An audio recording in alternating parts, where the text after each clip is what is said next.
teman-teman yang lagi menjaga padi dari serangan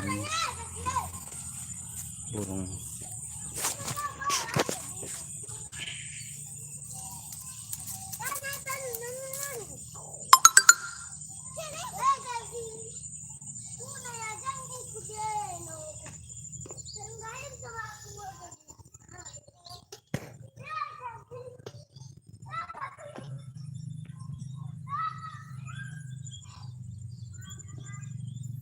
Jadi semoga pemerintah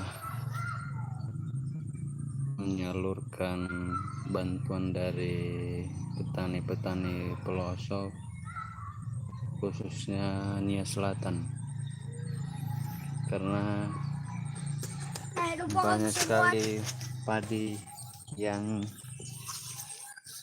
mati karena banyak sekali hama.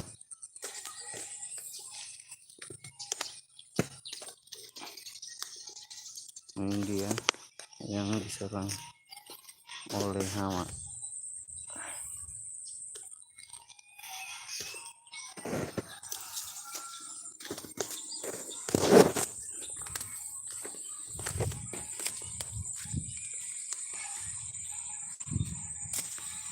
Pacar tadi ini sama aku kasih dua yang besar udah kenapa hilang?